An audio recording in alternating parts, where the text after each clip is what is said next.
ఎటువంటి ఆపరేషన్ లేకుండా లేటెస్ట్ టెక్నాలజీతో చిన్న ఇంజెక్షన్ తో నన్ను పూర్తి ఆరోగ్యవంతురాలను చేశారు. Elite spine and pain management centre కి వెళ్తే మీ నొప్పులకు స్వస్తి. మహబూబ్ నగర్ జిల్లా స్థానిక సంస్థల ఉప ఎన్నికల పోలింగ్ ముగిసింది. జిల్లా వ్యాప్తంగా 98% పోలింగ్ నమోదైంది. జిల్లా వ్యాప్తంగా ఎంపీటీసీలు, జెడ్పీటీసీలు, మున్సిపల్ కౌన్సిలర్లు, ఎక్స్ అఫీషియో సభ్యులు ఓటు హక్కు వినియోగించుకున్నారు.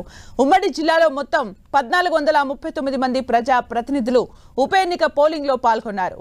జిల్లా వ్యాప్తంగా 10 పోలింగ్ కేంద్రాలు ఏర్పాటు చేశారు. ఉదయం 8 గంటల నుంచి సాయంత్రం 4 గంటల వరకు పోలింగ్ జరిగింది. పోలింగ్ కి ముందే పార్టీలు తమ స్థానిక సంస్థల ప్రతినిధుల్ని క్యాంపులకు చేర్చారు.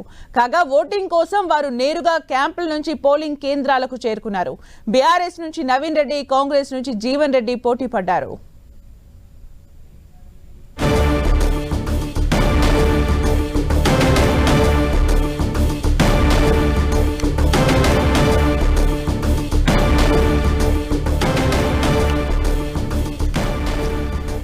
మహబూబ్ నగర్ జిల్లా స్థానిక సంస్థల ఉప ఎన్నికల పోలింగ్ ముగిసింది. జిల్లా వ్యాప్తంగా 98% పోలింగ్ నమోదైంది.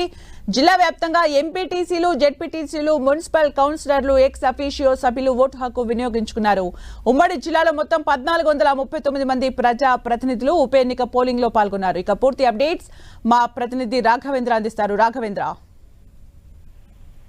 ఉమ్మడి మహబూబ్నగర్ జిల్లాలోనూ స్థానిక సంస్థల ఎమ్మెల్సీ ఉప ఎన్నికల పోలింగ్ ప్రక్రియ ప్రశాంతత వాతావరణంలో ముగిసిందని కూడా చెప్పవచ్చు. ఉదయం 8 గంటలకు ప్రారంభమైనటువంటి పోలింగ్ ప్రక్రియ సాయంత్రం 4 గంటల వరకు కూడా ఓటు హక్కు వినియోగించడానికి ఓటర్లంతా కూడా పెద్ద ఎత్తున ఆసక్తిగా చూపినట్టు కూడా తెలుస్తుంది. అయితే ఉమ్మడి జిల్లా వ్యాప్తంగా ఉన్నటువంటి 1439 ఓట్లకు గాను 1437 ఓట్లు పూర్తి స్థాయిలోనే ఓటు హక్కును వినియోగించుకున్నారు. అదేవిధంగా జిల్లాలో ఉన్నటువంటి ఎమ్మెల్యేలు ఎక్స్ అఫీషియో ఓట్ల ద్వారా ప్రతి నియోజకవర్గంలో కూడా ఎమ్మెల్యే అభ్యర్థులందరూ కూడా ఓటు హక్కును వినియోగించుకోవడం జరిగింది. అదేవిధంగా కొడంగల్ నియోజకవర్గంలో రేవంత్ రెడ్డి ముఖ్యమంత్రిగా హోదాలోను కొడంగల్ నియోజకవర్గంలో తన ఓటు హక్కును కూడా వినియోగించుకున్నట్టు కూడా తెలుస్తుంది.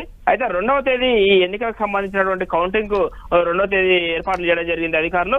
అయితే ఈ ఉదయం 8 గంటల నుంచి సాయంత్రం 4 గంటల వరకు మాత్రము ఎక్కడ కూడా ఎలాంటి అవాంఛనీయ సంఘటనలు చోటు చేసుకోకుండా పూర్తి స్థాయిలో ఓటు హక్కు వినియోగించుకునే విధంగా అధికార యంత్రాంగం ఏర్పాటు చేయడం జరిగింది.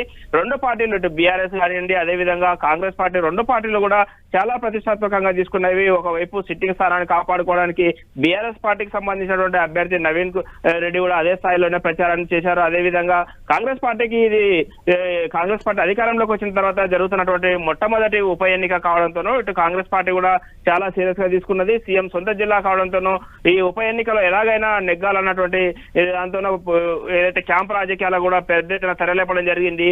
నేరుగా క్యాంపు నుంచి వాళ్ళు ఏదైతే క్యాంపుకు తరలించినటువంటి అభ్యర్థులను పోలింగ్ కేంద్రాలకు తీసుకొచ్చి ఓటు హక్కు వినియోగించుకునే విధంగా కూడా అక్కడ ఉన్నటువంటి పార్టీ శ్రేణులకు కసరత్తు చేశారని కూడా చెప్పవచ్చు. Thank you Raghavendra for the updates.